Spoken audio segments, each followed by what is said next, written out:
فاس، منصة الحوار والتسامح والسلام، ركح الطقوس الصوفية والأنغام العالمية على موعد مع مهرجانها العريق، دورة تنهض فيها العاصمة العلمية من جديد.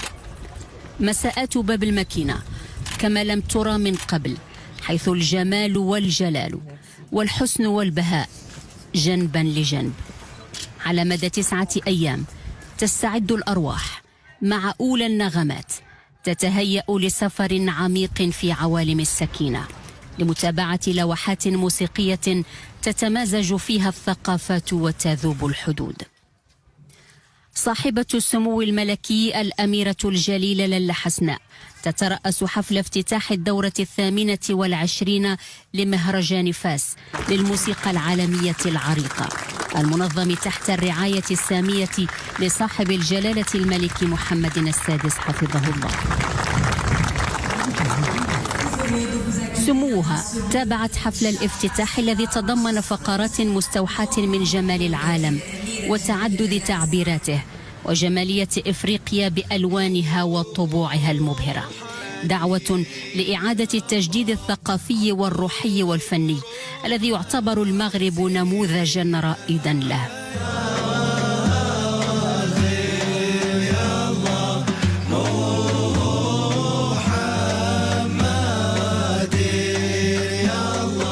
هذا المهرجان عنده واحد واحد دور مهم في تنشيط اولا المجال الثقافي في جهه فاس، مدينه فاس، وخاصه انه ينفتح على الثقافات العالم. دائما تكون هنا فرصه لتبادل اللقاءات الثقافيه. كاين المجال التنشيطي ولكن ليس فقط، كاين مجالات اخرى اللي هي حقيقه كتعمق النقاش الثقافي.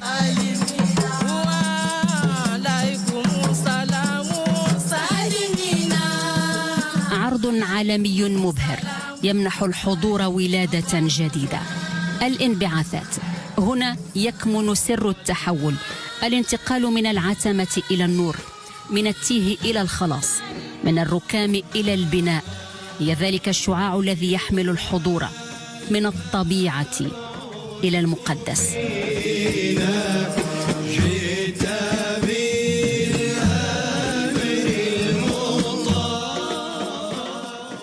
On va retrouver bien sûr la grande culture soufie. طبعا سنجدد الوصال مع الثقافة الصوفية المغربية العريقة ونظيرتها من سلطنة عمان، ولأول مرة مع نساء مايوت من جزر القمر. هي فعلا تجربة رائعة للسفر واكتشاف الآخر عبر الزمن. Au fur et à mesure des siècles.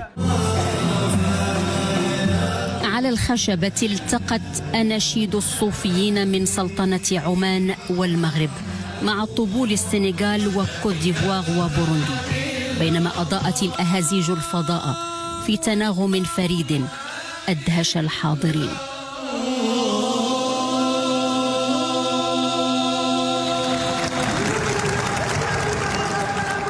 هذه المشاركة الثالثة في مهرجان فاس للموسيقى العالمية العريقة في دورة 28 بعد مشاركتنا 2019 و2022 مع فرقة الزاوية العمانية. طبعا احنا فخورين وسعيدين جدا بهذه المشاركة. نقدم اليوم مزيج من عرض الذي سنقدمه غدا في جنان السبيل، أسميناه بصوت الأسلاف، وهو مزيج من تعبير الإنسان العماني مع تفاعله مع طبيعته.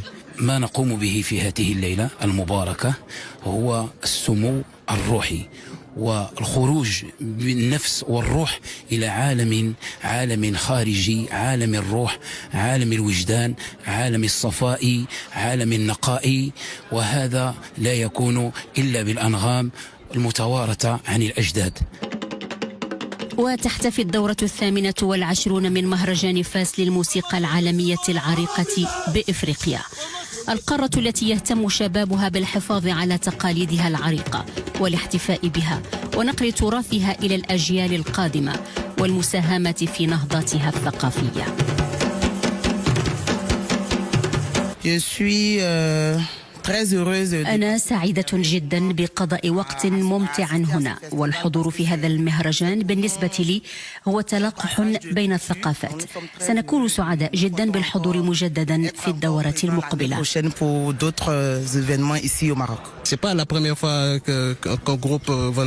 ليست المرة الأولى التي نأتي فيها إلى هنا من السنغال، شاركنا في السنوات الماضية عدة مرات.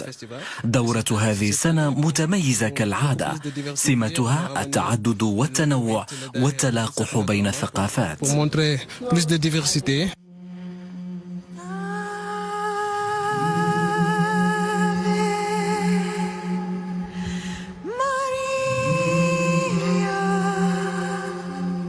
بين فلورنسا وفاس توأمة منذ 1961، مدينتان عريقتان، هما عنوان حكاية مجد يرويها مايستروهات من العيار الثقيل، ينسجون معا سيمفونية من تاريخ تليد تصل طنبوكتو بفلورنس عبر فاس.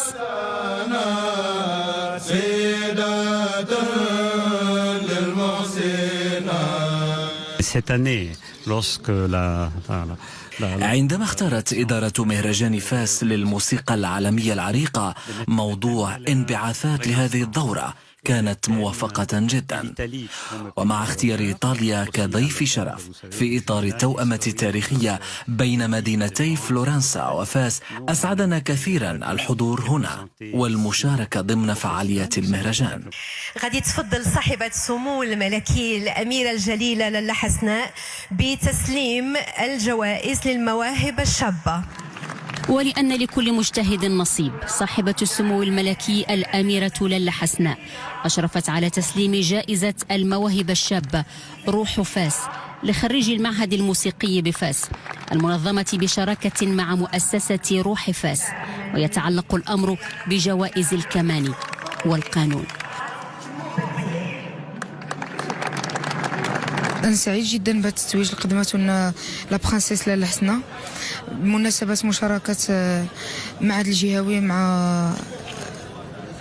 الجهوي مع مؤسسة روح فاس. أنا جد سعيدة اليوم بحضوري في افتتاح مهرجان الموسيقى الروحية بفاس، وفخورة جدا بالجائزة اللي تلقيتها من طرف صاحبة السمو الملكي الأميرة لالا حسناء. فرحة لأن لالا حسناء أهدت لي جائزة. أنا جد فرحان بهذه النتيجة اللي تقدمت لي من طرف الأميرة لالا حسناء، وهي عبارة عن شهادة تفوق في مادة الكمان، وتكمل بالفضل ديال الأساسي ديالي وكذلك الأطر الإدارية للمعهد. على غرار هذا المهرجان يقوم المعهد أو براعم المعهد بتقديم أنشطة موازية خاصة فيما يتعلق بالموسيقى التراثية. ويوم الخميس إن شاء الله سيقدم براعم المعهد الموسيقي حفل بحديقة المسيرة جنان سبيل. النهضة ليست مجرد استعادة لماض غابر، فعل إحياء وتجديد مستمر لذاكرة الشعوب وروحها. مهرجان فاس للموسيقى العالمية العريقة يشهد مرة أخرى الانبعاث بالهوية وإعادة تشكيل الوعي الجمعي على أسس متجذرة في التاريخ ومتطلعة نحو المستقبل، في نهضة حضارية متجددة يرعاها جلالة الملك محمد السادس حفظه الله.